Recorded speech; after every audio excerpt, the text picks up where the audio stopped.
Olá, tudo bem? Thaís Regina aqui na área, espero que vocês estejam bem.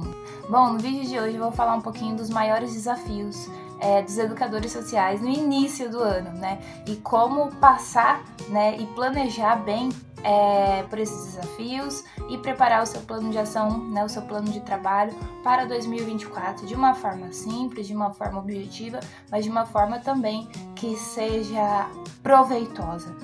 Então, bora lá pro vídeo. Bom, já de início, né, geralmente, se você já trabalha em alguma instituição, você já deve conhecer o seu público, né, conhecer as famílias que ali frequentam, conhecer as crianças, os adolescentes que passam por ali. Se você é um educador novo, geralmente as instituições, né, acabam contratando pessoas, né, nesse período de férias, né, nesse período de ou no começo do ano ou no meio do ano, né, para já agregar a equipe e já começar o trabalho com tudo planejado, tudo organizado. Se você é novo nessa instituição, né, se você pretende agora, né, entrar, né, numa instituição, é muito importante, então, da gente ter um plano de trabalho, né? Todos os lugares, eles têm um plano de trabalho, têm um planejamento anual, porque é assim que as coisas funcionam, né? Não tem como a gente estar em uma instituição, em um lugar onde não tenha um plano, né, para aquele ano específico. E nós, como educadores, nós também temos que fazer o nosso plano. Então, se você já está, né, numa instituição, você já tem um passo, já está alguns passos à frente, pois fica mais fácil de você pensar, né, em como planejar, em como organizar as atividades, a rotina, baseado no que você já viu daquele público. Pode ser que tenha pessoas novas que entrem, né, crianças, adolescentes, pode ter famílias que tenham mudado, né, de bairro, de estado, de cidade, enfim. Agora, se você é completamente novo nessa instituição, eu sugiro, então, que você sente com a sua coordenadora, com a coordenação, né, dessa instituição e alinhe, né, o que se espera do seu trabalho ali naquela instituição. Isso é o ponto mais importante, né? A própria instituição tem um plano de trabalho maior, gigantesco. Então, a gente precisa sempre ler, né, entender qual que é o plano de trabalho daquele lugar onde nós estamos, porque aí a partir daquilo, né, que eles entendem como trabalham, daquilo que eles planejam, daquilo que é a metodologia daquele espaço, a gente consegue planejar o nosso numa escala menor, mas alinhado com os ideais daquela instituição que a gente está ali presente. Seguindo, então, você já sabe, né, qual é a missão, qual é a visão daquele lugar onde você trabalha, você já meio que já entendeu como que funciona o público, então agora você vai para a sua parte individual. E aí a gente tem que pensar nesse plano de ação de uma maneira bem objetiva. Assim como eu já expliquei no vídeo de atividade lúdica, se eu não me engano, a gente tem que pensar primeiramente no público para alinhar as nossas atividades. E sempre lembrar que nós, como educadores sociais, nós temos temas a serem trabalhados que são gerais, né? Mas a gente tem, aquilo que eu falei também nos vídeos anteriores, questões sobre as nossas habilidades, né? Os nossos pontos que nós conseguimos falar com mais facilidade, né? Então, assuntos que a gente domina, habilidades que a gente domina, que a gente pode trabalhar com essas crianças, com esses adolescentes também. Então, depois do público, pensar, tá, vou dar um exemplo. Vou trabalhar com crianças de 6 a 9 anos. Beleza. O que eu, Thaís, tenho para oferecer para essas crianças dentro do que é pensado, né, como objetivo, como missão, como visão da instituição onde eu estou. Então, a partir daí, você vai começar a pensar em quais atividades, né, você pode colocar ali para o seu plano de trabalho acontecer. No início, eu vou falar para vocês não pensar em muitas coisas, porque a tendência é que não dê para fazer tudo, porque as datas ficam bem corridas. E quando a gente coloca muitas coisas num plano de trabalho, quando chega no final do ano, nós temos que fazer um relatório de trabalho, né? Como se fosse um resumo, uma avaliação do que foi pensado no início do ano e do que foi feito. Se eu coloco muita informação no meu plano de trabalho e eu não conseguir, né, dar conta daquilo que eu escrevi, daquilo que eu propus, isso é prejudicial, né, tanto para a gente como profissional, como também para a instituição, porque eu falei que eu ia fazer uma coisa e no final eu entreguei outra. Então, antes mesmo, né, de ir pensando em várias atividades, é pensar, tá, qual dessas eu consigo realmente fazer, né, executar de uma forma com boa qualidade, né, e com que eu consiga alcançar os resultados que eu coloquei lá no começo do ano. É pensar nas atividades a partir do público-alvo, mas não encher esse plano de trabalho de um monte de atividades, um monte de propostas, sendo que você não vai ter braço suficiente para dar conta de tudo. E lembrando que você não é um ser único ali naquela instituição. Geralmente tem outros companheiros de trabalho também. Então, por isso que menos é mais. Eu costumo dizer que menos é mais. O terceiro ponto é pensar, então, na justificativa, na descrição, né, da sua atividade ou do seu projeto individual como educador. Então, se, por exemplo, se eu sou uma educadora de artes, tá? Artes pode englobar vários outros ramos, né? Mas, digamos que eu seja uma educadora de artes, né, com habilidade em artes. Então eu vou descrever, né, o meu projeto, a ideia principal do que eu espero, né, como educador, o que eu espero para esse trabalho. Então, o que eu vou colocar lá na minha descrição?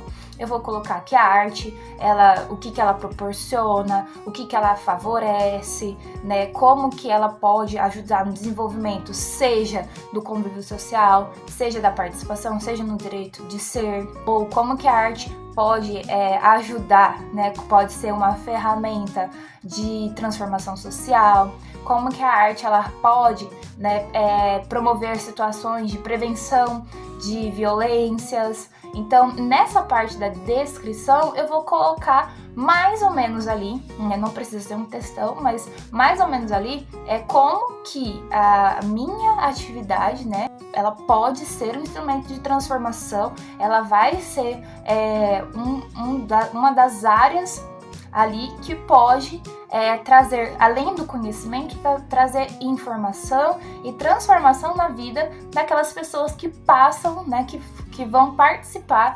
dessa atividade. O próximo ponto é pensar então na metodologia. Aqui a galera meio que se bagunça, porque fala assim, mas você não já colocou na descrição o que favorece e tudo mais? Sim, é na metodologia que eu vou colocar tintim por tintim. Então eu vou dar um exemplo. Então eu coloquei a descrição e na metodologia do meu projeto de artes, vamos continuar com a ideia do projeto de artes, eu vou colocar ali as atividades separadamente. Então aí o que a gente faz? A partir do que foi descrito acima, será utilizado como metodologia para essa atividade? Por exemplo, atividades relacionadas ao meio ambiente, com materiais recicláveis, como por exemplo caixinha de leite, garrafa PET, papelão, enfim. Outra estratégia metodológica é pintura em muro ou pintura em tecido. Então, colocar ali certinho, atividade por atividade, né? Porque, igual eu falei, dentro do projeto principal, que tem o nome, por exemplo, aqui como arte, o que eu tenho habilidade dentro da arte para passar para eles, né? Essa parte metodológica seria o como fazer, né? Como fazer. Então, eu sei que eu preciso trabalhar algumas temáticas, eu sei que eu preciso trabalhar a questão dos direitos sociais, eu sei que eu preciso trabalhar a prevenção de violência, de abuso, tá? Mas como eu vou fazer isso? Através da minha metodologia. Qual metodologia?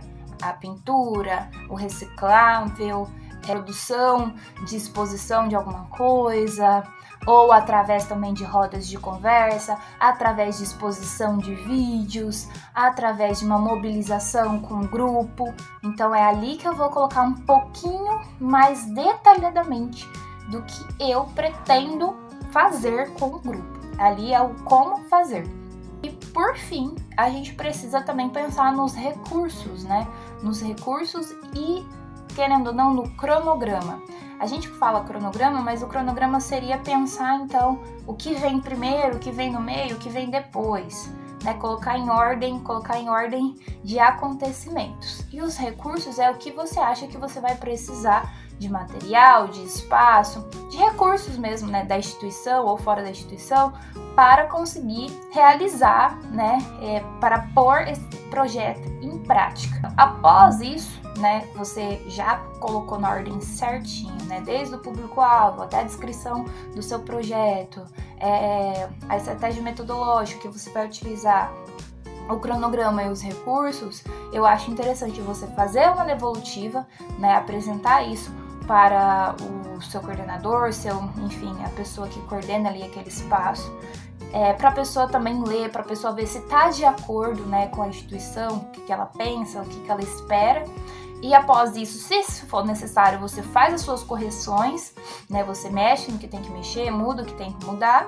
E aí, o ponto mais importante é não esquecer do seu plano de ação, do seu projeto de trabalho ao longo do ano.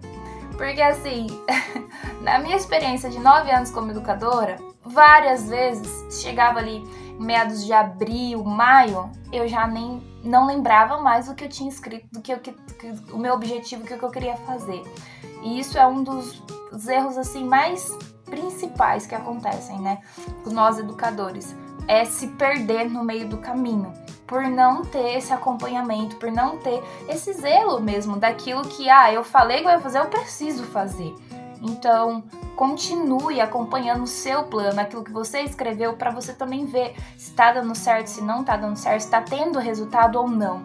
E não tenha medo, gente, de chegar até o seu coordenador, até o seu supervisor ali, enfim, da instituição, para falar, olha, planejei isso, não está dando certo, como que a gente pode pensar em alguma coisa diferente? Né? Isso é muito importante que a gente faça essa avaliação e acompanhamos, né, certinho aquilo que a gente escreveu e aquilo que na prática não está dando certo ou aquilo que na prática está dando certo também. Espero que vocês tenham gostado desse vídeo, espero que tenha sido alguma informação valiosa para vocês, uma informação importante.